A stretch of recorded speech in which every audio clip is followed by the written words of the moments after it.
Welcome everyone to today's Synergist webinar, Myths and Truths about Ergonomics. I'm Kay Bechtold, Managing Editor of the Synergist, the magazine of AIHA.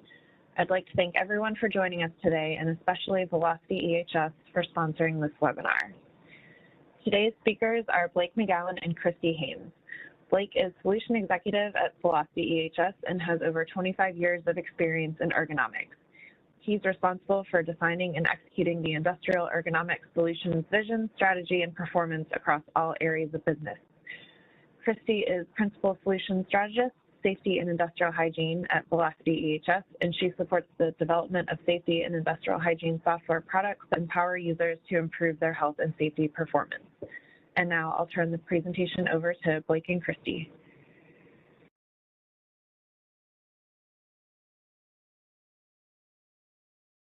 Thank you. Welcome to our presentation, everyone. I want to thank AIHA for hosting us today. I'm going to turn it over to Blake for the first part of this presentation. Great, thanks, Christy. Appreciate you sharing the slides for me.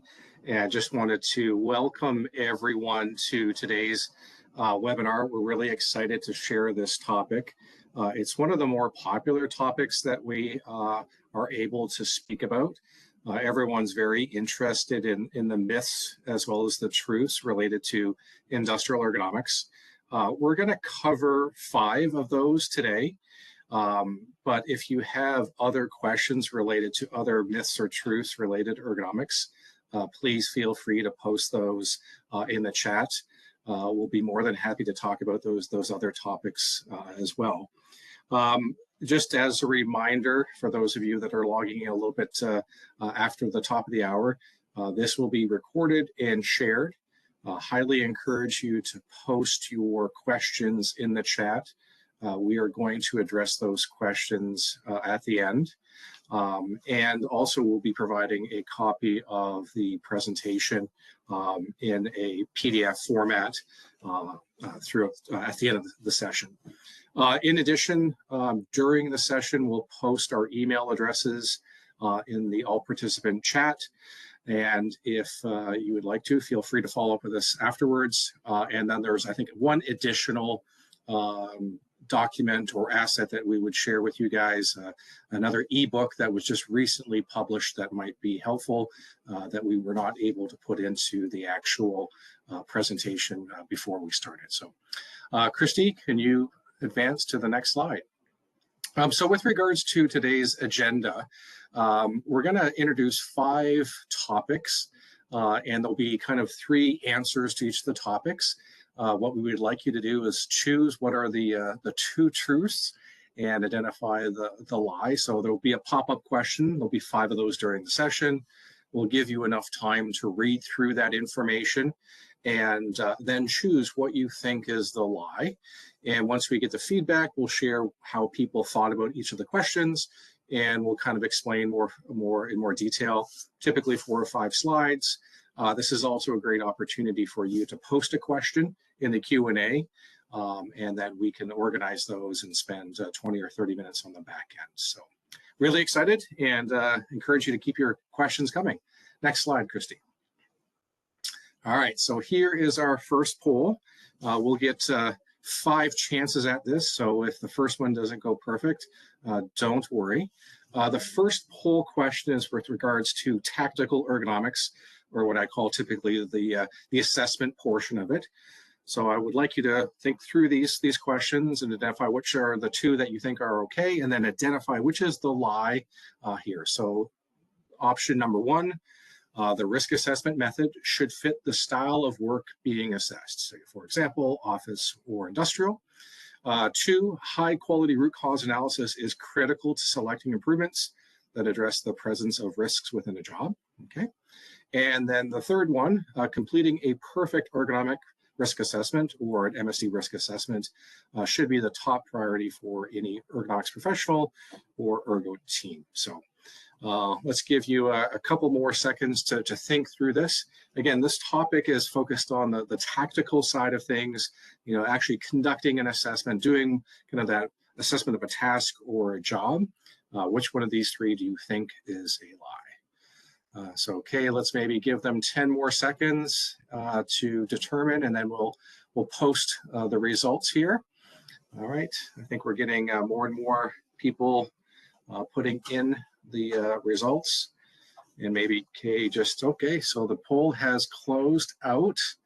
And all right, so we've got a pretty solid number of people that have chosen option C, which I think is absolutely the lie here. And it's one of the issues that we really need to focus on in the field of ergonomics. And this is, when people try to do this, this is where they get into a lot of inefficiencies within their program. So Christy, next slide. All right, so from helping global organizations and emerging companies and all of the small suppliers that I've interacted with and supported as a consultant over the last quarter century, I think one of the biggest misconceptions that people have in the field of ergonomics, at least in industry, is that it's all about the MSD risk assessment. And what I'd like to offer is a different perspective. And this is really based on all the excellent companies I've been working with in the past. And you identify which are those companies that are struggling and continue to struggle, and what are those companies that are really excelling and getting a lot done. And the ones that do it well, they understand that ergonomics is absolutely a process. It's not a program. The difference between a process and a program, a process continually goes around and around and around. A program is just like a television program. It has a starting point and an ending point. And I do interact with some organizations like that who will say, we're interested in deploying ergonomics, and we just want to do something over the first year, and then we'll have it all taken care of, and it'll be done. And that's usually an indication they haven't gone through this in the past. And when you look at this process, we kind of offer here a very simplistic approach here that is a deviation from the Plan, Do, Check, Act. Finding the issues is kind of the first step. Fixing the issue, checking to make sure the fix actually was put in place properly and the operator likes it. And then the fourth thing is sustaining it. So there's 4 steps in this process. And a question I tend to like to ask during an in-person training or something is like, how many of these steps focus on finding the problem? And everyone will say 1. And I'll say, how many steps focus on fixing the problem? And unfortunately, most people will say 1. It's actually 3. And I use this type of diagram to help organizations understand how much of your time should you be dedicating to identifying the problem, and how much of your time you should be focusing on solving the problem. And taking the most simplistic type of activity for an ergonomics team is their monthly meeting. I find that most of the teams meet for 59 minutes talking about all the problems, and then talk for 1 minute how they wish they had more time to make fixes. And I usually counsel groups to say, only 15 minutes of your ergo meeting should be focused on finding the problems and talking about problems. The other 45 minutes should be on the floor actually implementing solutions or identifying vendors or contacting vendors or getting budget to move forward. So it is absolutely about a process, and it doesn't need to be solely focused on doing the assessment. Next slide, Christy. All right, there's a lot of different MSD risk assessment tools out there. And I subscribe to the assessment tools that are simple, easy to use, and help you put a job into one of 3 categories: lower risk, moderate risk, or higher risk. There's a lot of other things that go into determining if your risk assessment warrants you to actually put in a solution. But trying to use a difficult, cumbersome risk assessment that's really expert-based is really, really hard to communicate to your leadership. They don't understand the differences and can really slow down the process. So something that's very, very simplistic, I think, works very, very well in industry. And again, what you're trying to do is just categorize jobs into different buckets and then use all of your business knowledge to determine which ones that you want to actually address and how you might address them, understanding there's other types of priorities as well, other than just reducing MSD risk. The other thing is trying to find tools that are accurate. All right, so we all know there's tools out there like the ACGIH hand activity, there's the strain index, there's the REBA Rula, there's Duet, there's Lift, there's NIOSH lifting equation, Snook, push-pull carry guidelines. But the absolute most popular assessment tool out there in the market is the REBA Rula. And the reason is it's simple. However, it has a lot of issues with it. The biggest one that I always find is, roughly 70 to 90% of all REBA rules come out as high risk. So it's a really challenge to help you determine, how do I differentiate between jobs and where do I really start with this? So I always recommend choosing simplicity. Even qualitative tools are very, very beneficial. And it absolutely does not require that you have a perfect assessment. And just as a reminder for those of you that might be a little more detailed into the research, there is not a perfect risk assessment. CPEs do risk assessments differently. The accuracy between doing something using a lab assessment versus in the field is very high at times. So we want to make something that's very, very easy. And we do know that a participatory ergonomics process where it's really driven by the employees is one that really, really has the best results. And research shows this over and over again. And the fact that there's only like 700 CPEs in the world, or at least in North America, sorry, you really have to have an approach that is a participatory approach that is including a lot of different people. Next slide, Christy. All right, so in the last several years, technology has gotten better where we can use things like wearables, computer vision, all types of other things like exoskeletons to make jobs easier. And at Velocity HS, we utilize computer vision technology to help our customers actually complete an MSD risk assessment.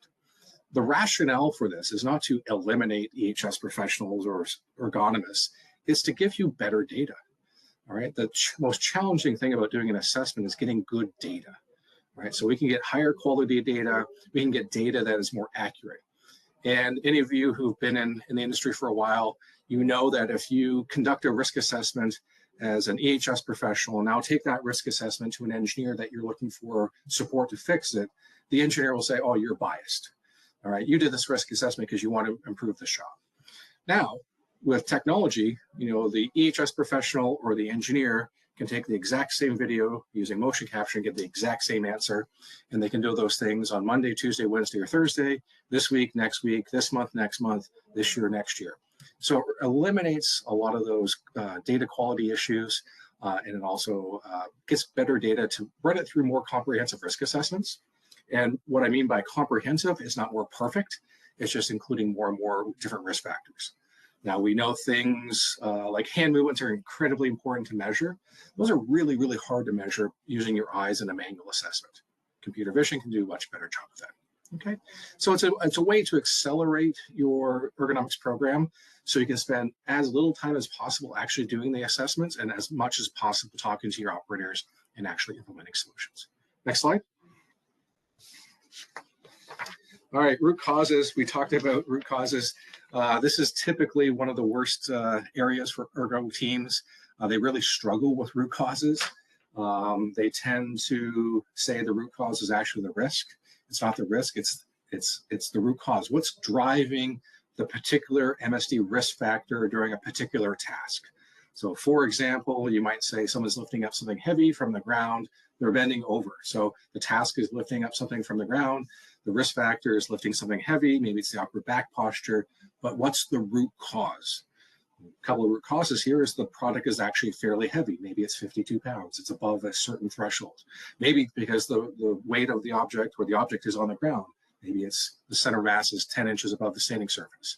So your root cause usually has a measurement associated with it, 52 pounds, or it is 10 centimeters or 10 inches above the standing surface.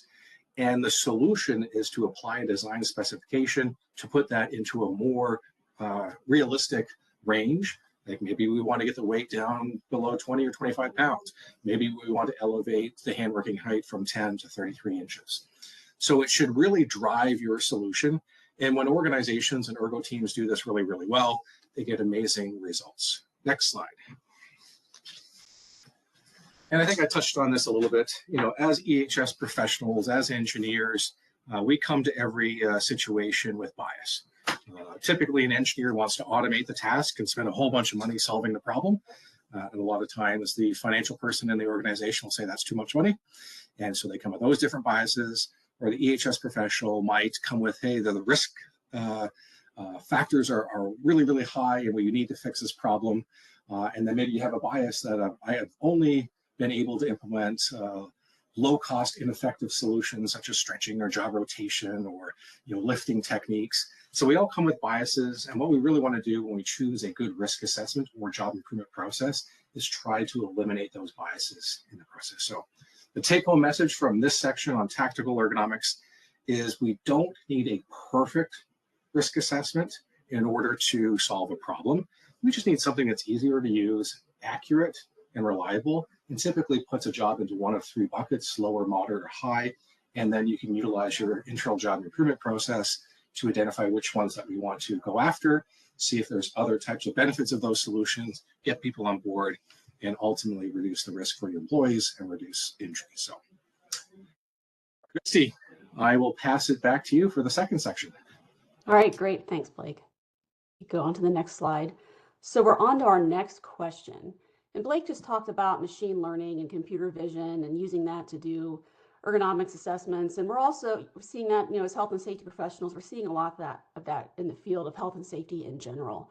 We see it happening in manufacturing. We see other vendors out there with a variety of machine learning, AI type tools.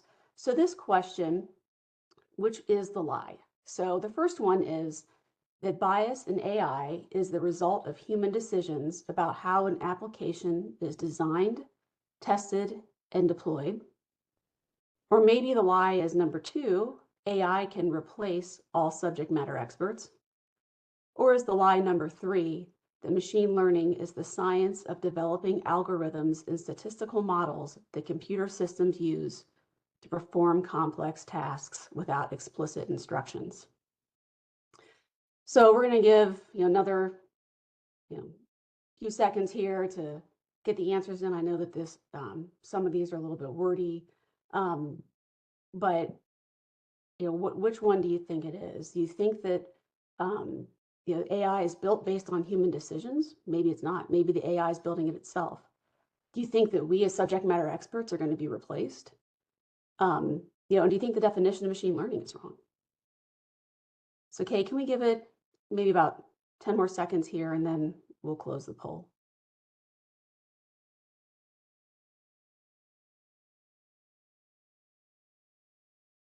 All right. Great. Well, overwhelmingly, everyone picked the lie. It was that AI can replace all subject matter experts. So the good news is we're going to still have jobs. We use, as Blake said, we're using AI to help make our jobs easier, help to get better results, help us to really dig into finding out what the risk is so we can work on solving the problem.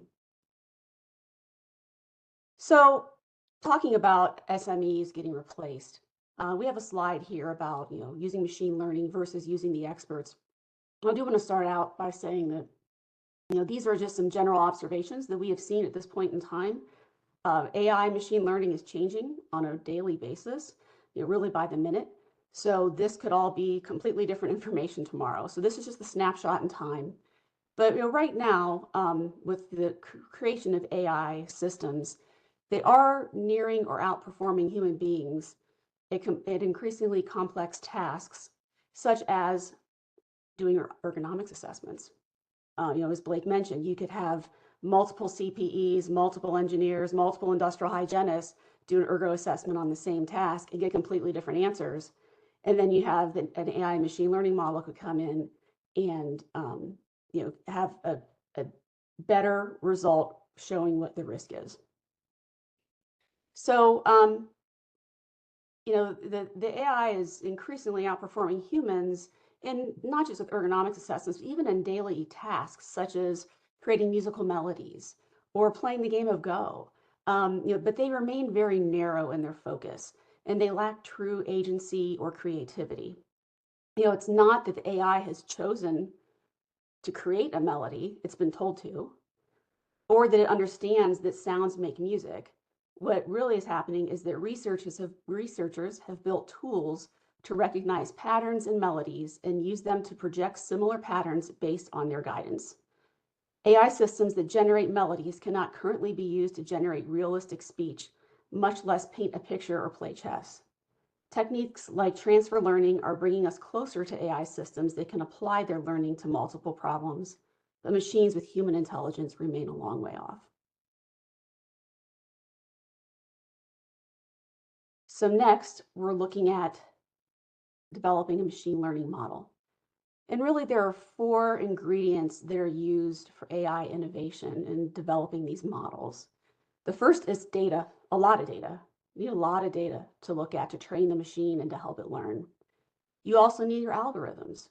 You need hardware, obviously. You need equipment, you need computer software equipment. You need servers, and you need human talent that's going to help build combine the data set and put it together so the machine can learn. And while data is an important part of a training model, no real world data set is going to be perfect.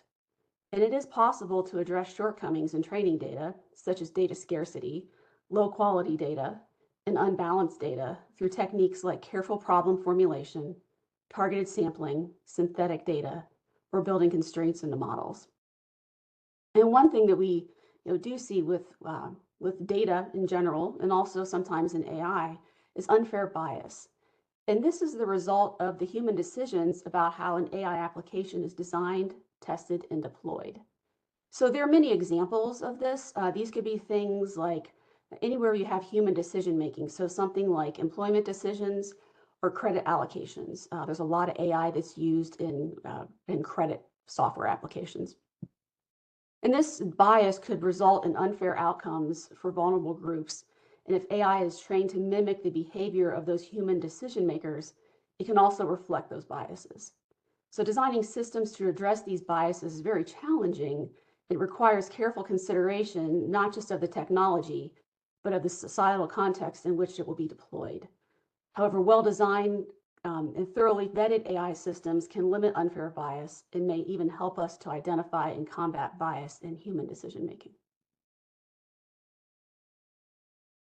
All right, so in this slide, we'll talk a little about machine learning versus artificial intelligence. The terms are used interchangeably, but there is a little bit of a difference. Machine learning is actually a subsection of artificial intelligence. And the circles here really represent this well. All machine learning is AI. Not all AI is machine learning. And then deep learning, it's a really popular technique that's being used right now based on neural network technology. In the example here, it says it's an algorithm whose architecture is inspired by the human brain and can learn to recognize complex patterns such as hugs or what a party looks like. And a real life example that I looked up and is a great example, especially for those of us who attended AIHA Connect in Phoenix last year, is the self-driving cars, the Waymo self-driving cars. When we were in Phoenix, those cars, we saw them driving around the blocks downtown, and it ends up that the machine was actually learning at that time. It was their deep learning on how to apply the algorithms that had been programmed into it.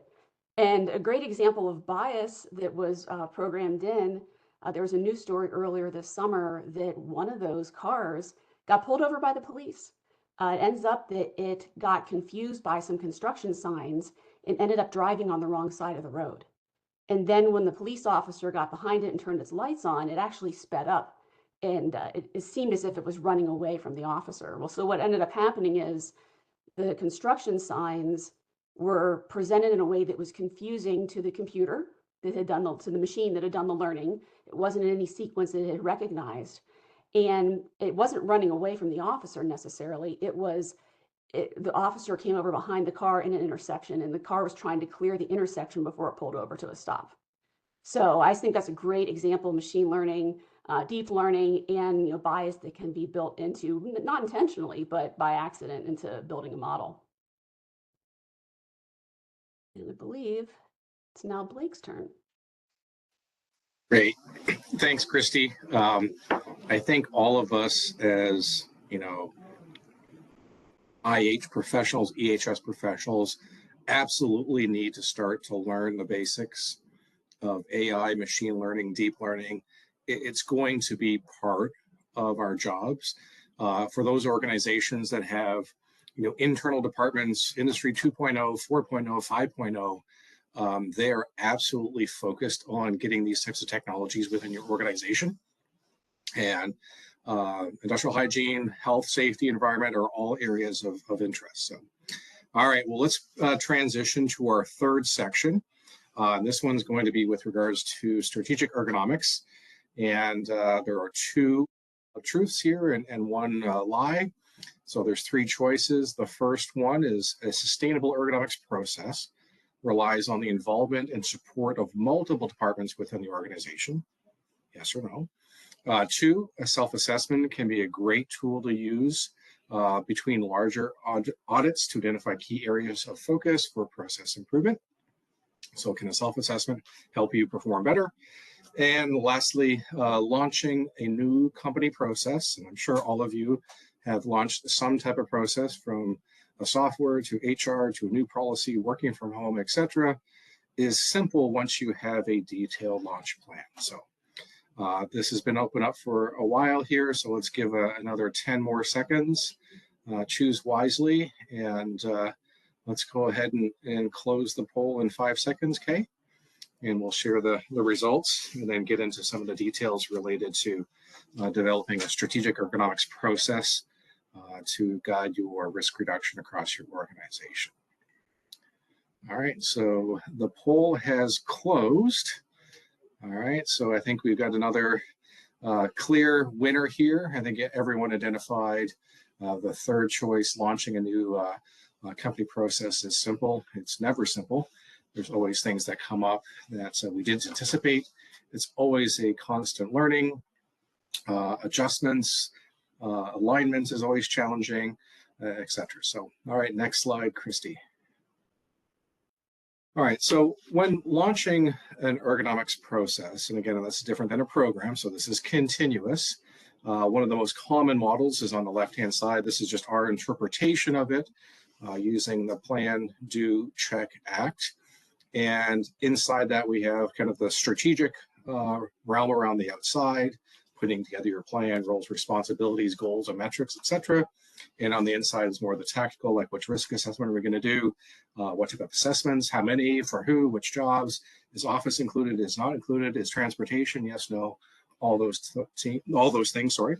So having something like a ISO 45001 or ANSI Z10, or a very simplistic plan, do, check, act, or even something even simpler like find it, fix it, check it, sustain it, are all processes that you can utilize to launch your program. On the right-hand side, I think it's incredibly important for organizations to understand that all of you are in a different spot in the ergo journey. It doesn't really matter where you are. I think what you need to do is understand where you are and understand the pros and cons of those. So there might be people here on the call that are just starting the ergonomic initiative. You might classify yourself in the reactive portion of it. And that is 100% where you should be. You're waiting for someone to get injured, you deploy a team, you go out and conduct a risk assessment, and then you try to implement a solution specifically for that task and nothing more. And that's fine, because some organizations are there, that's all the resources they have, but we know that that is not the most effective or efficient approach. Now, there might be some of you on the line that are on the advanced end, all right? I can think of maybe 25 or 50 companies that I've worked with that, you know, they have very clear standards. The engineers know far in advance what their priorities are, what the metrics are, what the design specifications. They are held accountable for putting those things in place, and they are incredibly effective at making sure that no MSD risk or critical risk, high risks, are put in place. Or other organizations that have procurement look at you know, their decisions to see what type of impact it has. Or if you have a product, you know, the product designers are focused on how ergonomics is integrated into the user experience. So as long as you understand that there's multiple stages to the ergonomics maturity curve, and you can clearly identify where you're at and know how to get better if you want, it can help you improve your ergonomics process. Next slide, Christy. All right, so I think I love this slide because a lot of times I'll talk to you know, IH professionals, safety professionals, and they think that they own all of this and there's no one else out there that can help, and it's all the decisions are made within that group, and really underutilize the other portions of your organization. We'll get to this, you know, stat later on, but really solid research shows from an ergonomics perspective, any type of benefit that you get from implementing a solution that reduces MSD risk or improves the ergonomics guess, condition of the workplace, the benefit related to quality is 10 times greater than anything you could ever get from a health and safety standpoint. And I find that most organizations completely overlook this fact. Some may understand the impact on productivity, but not a lot of times can you actually improve the productivity with a single ergonomics improvement. What I'm getting to the point here is there's a whole bunch of people that are involved in the ergo process. You need sponsorship from the executive level. Who's that going to be? Is it from IT? Is it from Industry 4.0? Is it from engineering? Is it from operations? You might have a process leader. They don't need to be an actual ergonomist. Some of the best initiatives I've seen, it's been led by lean manufacturing or even led by Six Sigma.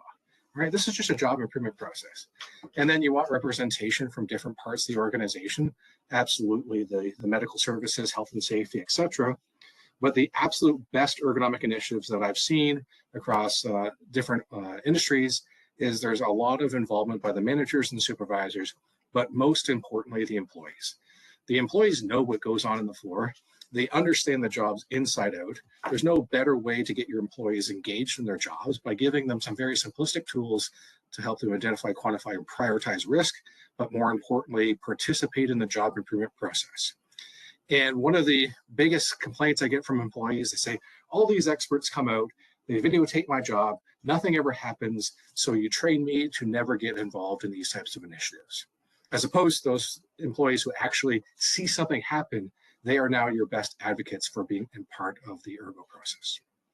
One of the secrets that I've learned many years ago of having an ergonomics team, and this seems very, very counterintuitive, but it actually works, is I always recommend that there is no health and safety IH on any ergo team.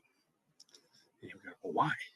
Well, because then it gives a clear indication to the rest of the team that you're not there to solve all their problems. What I see a lot of times when the IH or safety professional takes too much control of the ergonomic initiative, everyone backs off and says, well, that's their job. I don't need to do it because Christy's going to take care of it. Now, if Christy's not in the room, they all quickly realize that they're the ones responsible. So that's kind of a key learning. All right, Christy, next slide. All right, self-assessment. I think these are really good to do. It doesn't have to be annually. It could be more frequently. It doesn't have to be everything. But a good self-assessment gives you a clear understanding of what the current state is. In some ways, just a risk assessment is a self-assessment, right? But when we're doing a self-assessment of our ergonomics process, we're trying to get an understanding of, the plan, do, check, act, define it, fix it, check it, sustain it aspects of our organization, both strategically and tactically. How well are we doing? Do we have the right resources? Do we have the right goals? Do we have the right metrics? Are we doing too much? Are we doing too many assessments? Or not enough improvements? Obviously, I think a lot of organizations heavily focus on the planning portion of it, doing assessments, and they really struggle with sustaining it and checking it. Just from another best practice, people ask me, how many assessments should you do? And I said, only the number of assessments that you can actually fix jobs. One of the biggest complaints I get from employees is, we did all these assessments over the last 2 years and nothing has changed. And so that means that this is a paperwork activity. If you do an assessment and find that there's an opportunity where it's a higher risk, the next step is to actually implement a solution. Okay, next slide. All right, so if you are interested, at Velocity HS, we have a free program self-assessment. We have this one, I think, is specifically for ergonomics. And if I remember correctly, we just released one as well for a safety initiative. To my knowledge, I don't think we have one yet for the IH, but as ergonomics is one of those physical stressors within IH, we can head off one of those categories. So please feel free, scan the QR code and you can get a direct link to that. Otherwise, the PDF will be shared later and you can do that. So next slide. So with regards to the program self-assessment, this is a point in time where you can actually get some understanding of your overall policy your planning portion of it, sorry, the do, the check, and the act. And what we do is in the top right-hand corner, you'll see on the slide here, you get a little bit of a radar chart of seeing, where are your areas of effectiveness and where's the opportunity for improvement here. Again, this is pretty straightforward, non-biased. What I would typically recommend organizations do is do this at maybe more the corporate level or the executive level, like how's our overall program performing or process performing. You can then do it more at a business unit or geographically to see how things are going, and then go down to the individual locations. I've never seen an organization have consistent, progress across all these things across the globe. Right, maybe the groups in the EU are doing really, really well with the planning, and the groups in the US are doing poorly with the do. And you can, get an idea. And what you'll find is there's a lot of inconsistencies across your organization. There's lots of opportunities. Now, one of the things I like a lot about this self-assessment, it just doesn't give you, a score or an evaluation of your current process. It also gives you best practices. And this is based on years and years and years of writing these types of programs for organizations. And Walt Rostakis is one of the fellows at AIHA. He did this for philosophy for many, many years, and human tech as well.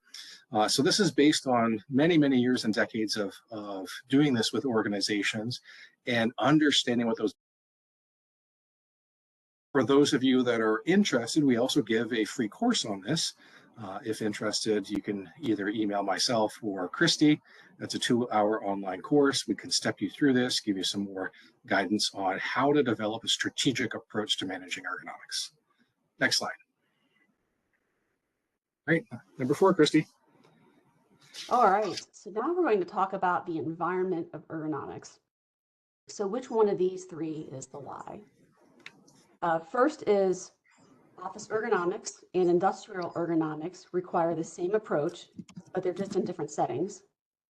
Second would be all ergonomics risk assessment tools focus on identifying high forces, awkward postures, long durations, and high frequency activities. And the third is about total worker health. Is total worker health a holistic approach to worker well-being that combines ergonomics, safety, and psychosocial risk factors? So we're getting a few responses so far. I believe we have this poll and then one more that Blake will wrap up with here in just a few minutes. I'm done with this section. So office ergonomics, is it the same as industrial? Are all risk assessments, do they all include these risk factors? And is this the definition of total worker health? Okay, I guess we can give it about 10 more seconds and then we can see what the results are.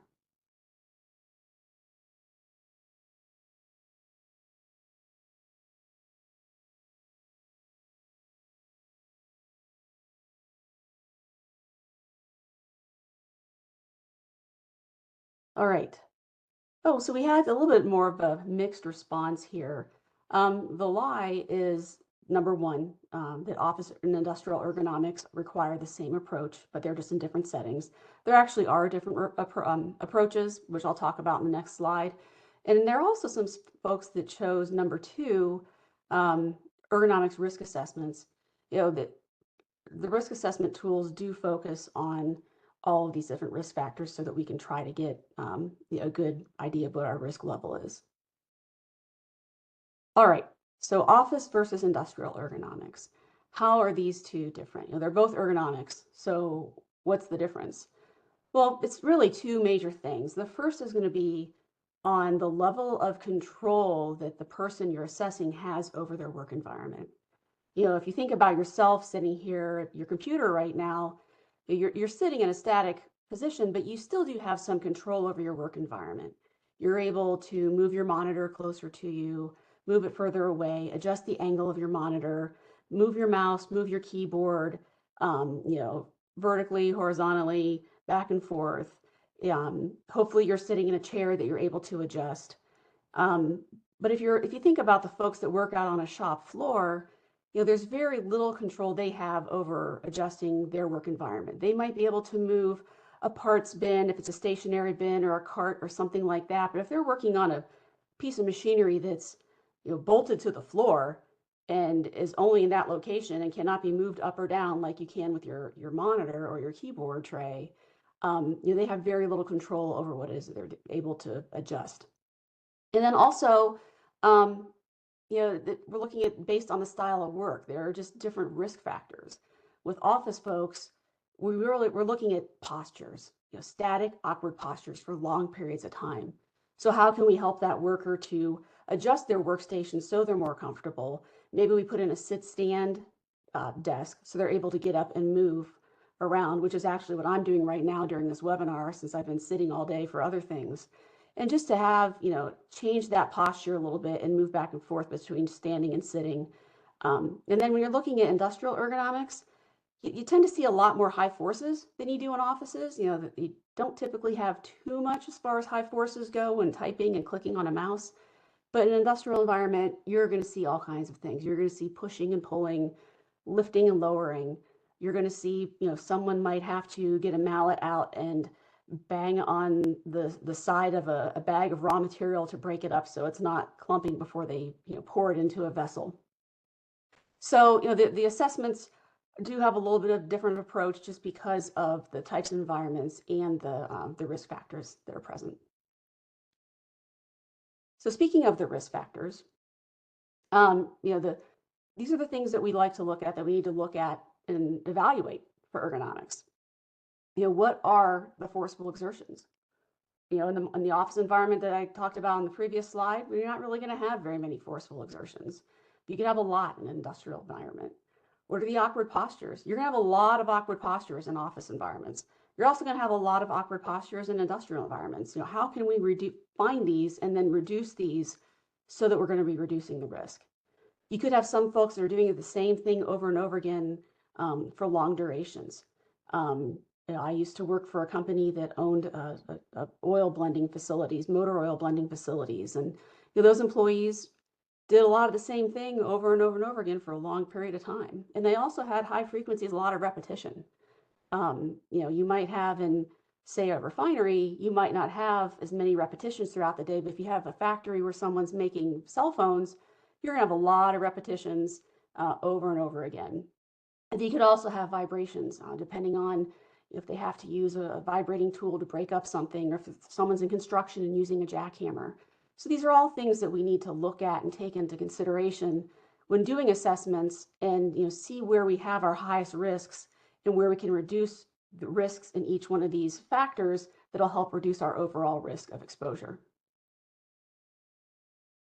And then lastly, total worker health. The definition was correct on the first slide in this section. It's a holistic approach to worker well-being that combines ergonomics, safety, and psychosocial risk factors. And I'd also add in here that it includes industrial hygiene.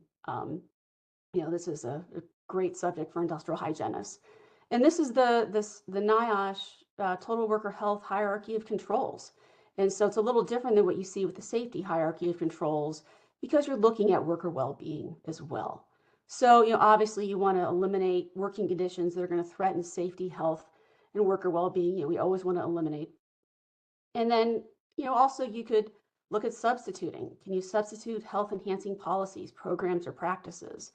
Can you redesign for the work environment that's going to help with employee safety and also with their health and their well-being? What kind of education can you provide? A lot of companies will have wellness fairs. They might have someone come in and talk about proper nutrition and diet, prevention of heart disease or maybe diabetes. How can we help educate people, for their personal well-being, along with the safety and health training that we always end up doing? And then encouraging personal change.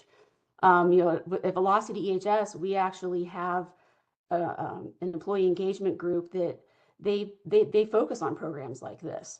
So we have a fitness club, where 6 months out of the year they have fitness challenges, and they encourage people to join this, and it's a competition to see who can win, Apple Watches or the Oura Rings or a gift card to the company store or an extra day off during the year. Just trying to encourage that personal change to improve their health and well-being. All right, and I'll send it back to Blake. Great. Thanks, Christy. All right, we're coming to the end here. Thanks for all of you who've stuck on. I think the participation has been pretty consistent. So the last question is with regards to the business impact of ergonomics. I think I kind of alluded to some of these points already, but please choose the lie of these three. Option one, key stakeholders for a good ergonomics process can be found at all levels of a corporation, from the lowest operator actively producing products to the C-suite. Or two, the primary driver of good ergonomics is a reduction in safety incidents. And number three, ergonomics is an engineering discipline that can be directly correlated to quality and productivity. So let's keep this one quick and tight. We'll give you about 10 more seconds to choose what you think is the lie among these three. So, Kay, if you want to go ahead and close out that poll, I'm interested to see what people chose for this one. Bit of a more challenging question, I think. I can easily see how people might choose one or the other with regards to this. So it's just a few more seconds here. All right, the poll has closed out. All right, so I think everyone did very well. Most people chose B, the primary driver of ergonomics is safety reduction. Christy, next slide. I think this is, often overlooked what the true definition of ergonomics is. I know if you even go to NIOSH or if you go to the Canadian Society of Occupational Safety and Health, all they talk about is MSD risk reduction. But really, if you go to IEA or HFES, they talk about all the impact on employee well-being and business performance or operating performance. Really, ergonomics is about understanding human capabilities and designing work to match those capabilities to optimize human performance. And one of my, hobbies during the pandemic was collecting old books related to ergonomics. And most books that I collected that were written before 1970 or when the OSHA Safety Act was released don't even mention the word injuries in a human factors or ergonomics textbook. So this is kind of more of a modern thing. It's about optimizing human performance. And when you do that, there's absolute different benefactors and benefits. This is just a graphical representation from the article from Jan Duhl several years ago. On the top line are the different people within the organization, starting on the left-hand side with the employee, then the supervisor, the health and safety person, the quality people, the production people, as well as the C-suite absolutely benefit from good ergonomics. Again, starting on the left-hand side, better health, better well-being, a reduction in injuries and costs, a reduction in turnover. This is a great initiative to reduce turnover, as well as absenteeism. There's all types of data that shows that good ergonomics increases productivity. We do not need another study that shows this. We've got many of them. Same thing with quality, and I'll share a couple of those examples that, a good ergonomics program has a direct impact on the manufacturing quality of your product. Also, it impacts things like employee engagement, as well as sustainability. And a lot more research is coming out that good health and safety culture, good health and safety performance, and specifically related to ergonomics, since it's the #1 non-fatal occupational injury for most organizations, it has a direct impact on your business performance as well as stock price. Next slide, please. All right, so this is a study from Goggins. I think most people have seen this. I've tried to encourage this group to update it. This one's from 2008. I think directionally as well as categorically, all of these things are true, but there's a lot of research that's come out since then. It'd be a nice opportunity to kind of document the impact on employee well-being, such as the reduction in injuries and rates and workdays, absenteeism, and turnover, and as well as on operations or business performance, such as increasing productivity and quality. Next slide. This is a very simplistic study done in Ontario. And this is Emil Tompa, which I love that he does stuff on ergonomics. He's an actual economist, and there's more and more economists that are doing stuff in the world of ergonomics. And even the most simplistic participatory ergonomic intervention that is led by factory floor members, they can show that they can increase quality production by 1% at a minimum and increase productivity at a minimum of 5%. Now, if you want to go to the next slide, this is probably one of my favorite series of studies. This is by Anne Falk, who worked at Volvo. And just to kind of walk you through this, what Anne had was access to a full suite of MSD risk assessments or a whole bunch of jobs within their facilities, manufacturing facilities, as well as access to the quality data. And so on the bottom left-hand corner graph, we're looking at the number of quality errors per MSD risk level normalized to low-risk jobs. So if it's a low-risk job, it's normalized to 1. So if it's a moderate-risk job or a high-risk job, the number of quality errors increased by 3x. Now that is a great data point to share with your quality or operations people. As an industrial hygienist or a safety professional, I always recommend that your new best friend should be your quality manager. Now, many of us don't feel comfortable or have a lot of experience talking to your quality manager. However, this is great data to share so you guys can be both on the same page to address a common problem. So if you have jobs that have high risk, your quality manager has more issues. And if you fix that MSD issue or ergonomic issue, you can reduce those quality errors and you're going to have brand new friends because these types of issues cost your companies lots of money. The graph in the middle is quality failures. Okay, again, normalized to low MSD risk. For those jobs that have moderate to high MSD risk, the quality failure rates are 4 to 6.5 times greater.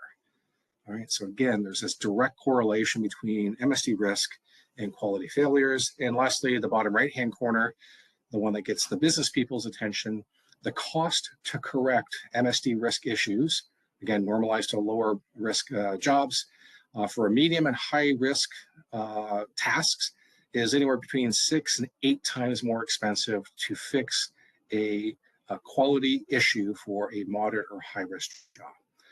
These 3 data points give you a lot of great information to share with your quality team and get them some very simplistic tools to identify these risks.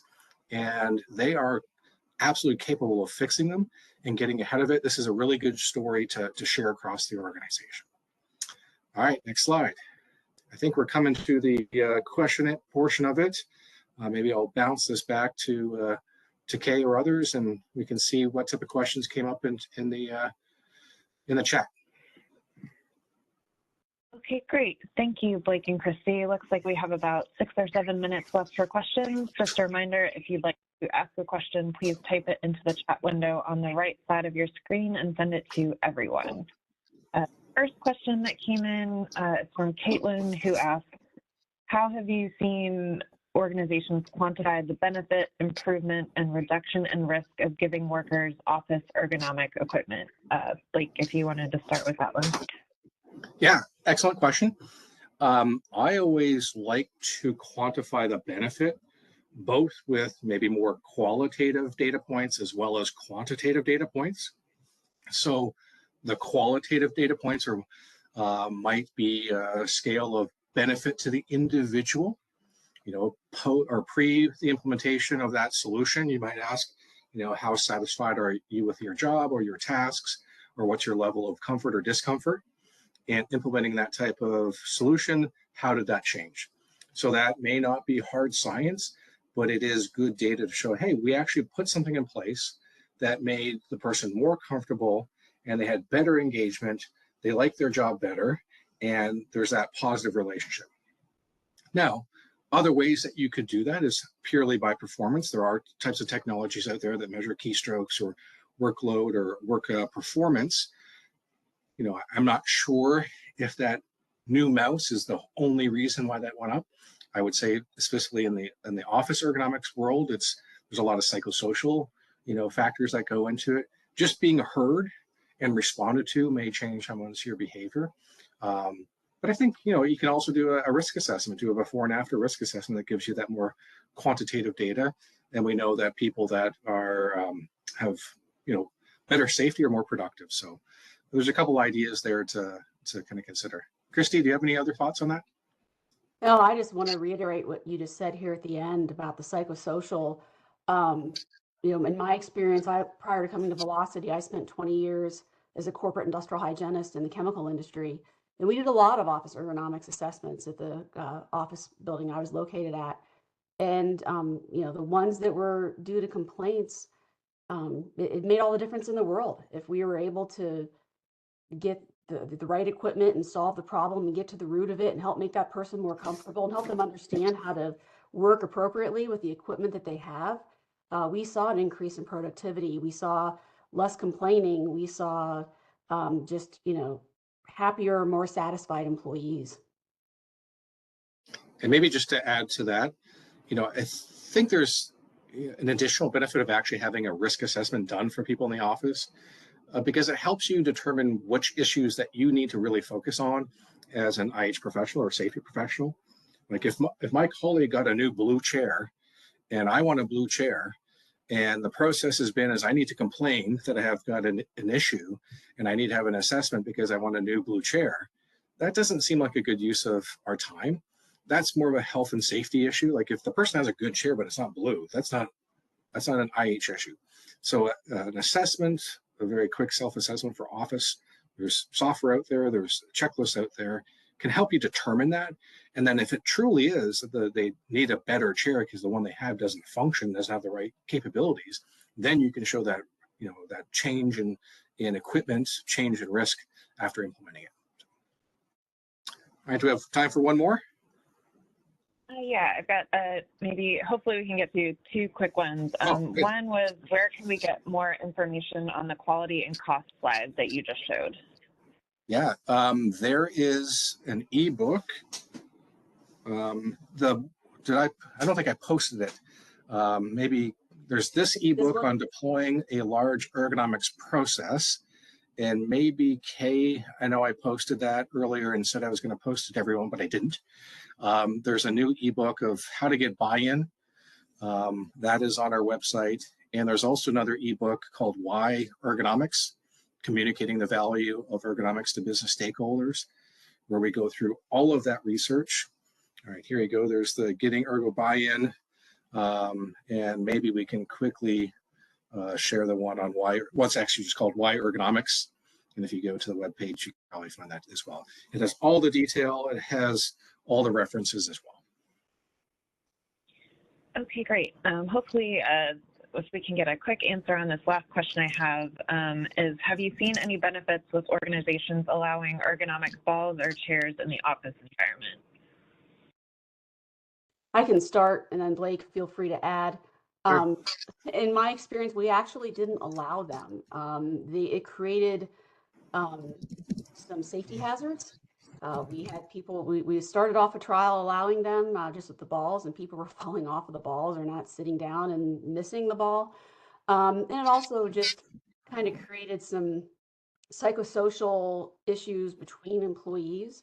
We happily got them new chairs. If their current chair wasn't, something that worked well for them, we would get them something different. We would get, if they needed a lumbar support or, something, but we didn't see a lot of benefit. We saw a lot of just personnel issues that came out of allowing balls in the chair balls.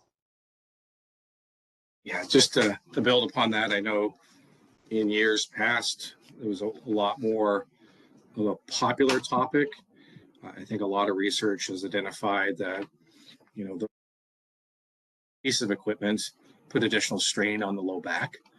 Now, if you're looking to take a different approach of trying to improve the specific well-being or strength capabilities of a human being, absolutely doing some type of strength training or other things as part of your smaller portion of your day would be helpful. But requiring someone to sit on a dynamic wall with no back support or arm support for 8 hours a day, 5 days a week, close to 50 weeks, probably more than 40 weeks a year, showed some negative impacts on the typical risk factors for the low back. All types of research available online. Jack Callahan did a lot of that, University of Waterloo in biomechanics. Again, if anyone's interested, you can feel free to email me. I probably have something I can dig up quickly or point you towards the peer-reviewed journals.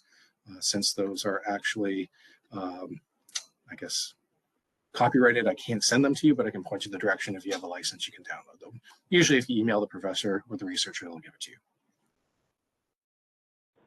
Top of the hour, Kay. Okay, great. Yep. Thank you. Unfortunately, that's all the time we have for today. So I wanted to thank Blake McGowan and Christy Hames for their presentation, Velocity EHS for sponsoring today's webinar, and all of our participants. Please visit aiha.webvent.tv in the coming weeks for information about more new Synergist webinars this year. And while you're on that page, we encourage you to click the link in the upper right to visit our online vendor directory, which makes it easy to search for OEHS products and services. Thanks to everyone again, and have a great day.